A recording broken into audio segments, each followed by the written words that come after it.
Doctor साहब, कोई ऐसी दवा दे कि इस बार बहू को बेटा ही हो।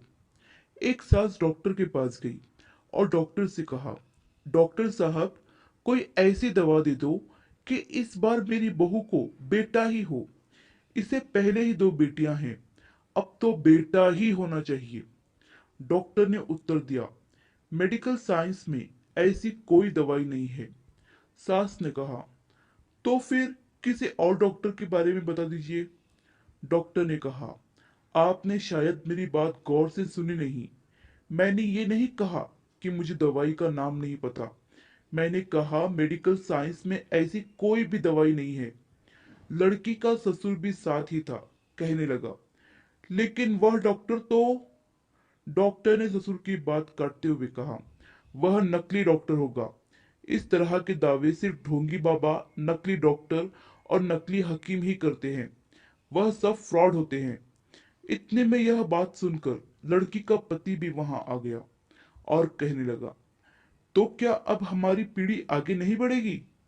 डॉक्टर ने आश्चर्यचकित होकर पूछा, यह पीढ़ी आगे बढ़ना क्या होता है? आपके जीन्स का अगली पीढ़ी में अंतरण होना ही पीढ़ी आगे बढ़ना होता है ना? तो ये काम तो आपकी बेटियां भी कर देगी।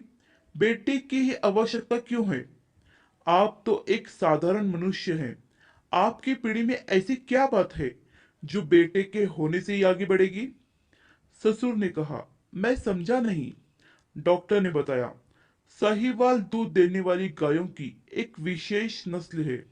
मान ले कि इस नस्ल की सिर्फ एक ही गाय बच जाती है, तो इस बात की चिंता होनी चाहिए कि यदि नस्ल जारी नहीं रहेगी तो अधिक दूध देने वाली गायें खत्म हो जाएगी। ठीक वैसे ही तोतों में भी एक विशेष प्रजाति के तोते होते हैं जो बातें करते हैं। मान लिया जाए कि इस प्रजाति का सिर्फ एक ही तोता बच गया, तो चिंता होनी चाहिए कि अगर यह भी मर गया तो यह प्रजाति खत्म हो जाएगी। आप तो दूसरे लोगों की तरह साधारण मनुष्य हैं, तो आप में ऐसी क्या विशेषता है? क्या आपको इतनी चिंता हो रही है कि आपकी पीढ़ी आगे नहीं बढ़ेगी तो कोई भारी नुकसान हो जाएगा? यह सुनकर ससुर ने कहा, डॉक्टर साहब, कोई नाम लेने वाला भी तो होना चाहिए ना?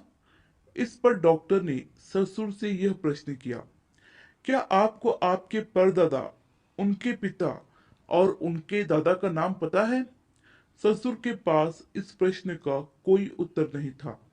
डॉक्टर ने कहा, मुझे पता है कि आपको आपके परदादा, उनके पिता और उनके दादा का नाम नहीं पता।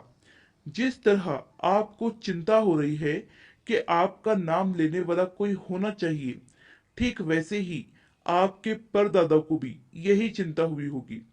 फिर भी आपको आपके परदादा का नाम नहीं पता।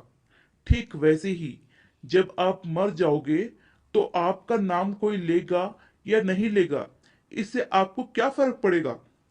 लेकिन अगर आप चाहते हैं कि लोग आपको मरने के बाद भी याद रखें, तो आप कुछ ऐसा काम करें कि जिससे लोग आपको मरने के बाद भी याद करें। कोई पुण्य का काम करें, समाज के कल्याण के लिए काम करें। आप इस पर निर्भर क्यों है कि अगर आपको पोता होगा तो ही आपके मरने के बाद आपका नाम लिया जाएगा या आपकी पीढ़ी आगे बढ़ेगी? जो काम बेटा कर सकता है, वह काम बेटियां भी कर सकती हैं। आज कितने ही पिता ऐसे हैं जिनकी पहचान उनकी बेटियों की वजह से है, और कितनी बेटियों ने अपने माता पिता का सर गर्व से ऊंचा किया है। इसलिए बेटा और बेटी में अंतर करना छोड़ दीजिए। एक बेटे को शिक्षित करोगे तो सिर्फ एक बेटा ही शिक्षित होगा, लेकिन अगर एक बेटी को शिक्षित करोगे तो पूरा परिवार शिक्षित होगा। इस बात को हमेशा ध्यान में रखिए।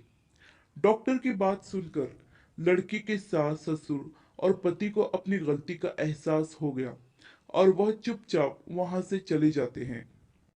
आज भी समाज में ऐसी छोटी सोच रखने वाले बहुत से लोग मौजूद हैं जो बेटा और बेटी में अंतर करते हैं और जो बेटियों के माता पिता से कहते हैं, क्या आपको बेटा नहीं है? और ऐसे दर्शाते हैं कि बेटा न होना जैसे कोई गुनाह हो गया। और ऐसे कई परिवार भी हैं जिसमें बेटे वाली बहू का ज्यादा मान सम्मान किया जाता है और बेटियों वाली बहू को कम आंका जाता है, जैसे उसने बहुत बड़ा पाप कर दिया हो। समाज की इस छोटी सोच को बदलना बहुत जरूरी है। आशा करती हूँ कि ये कहानी आपको पसंद आई होगी।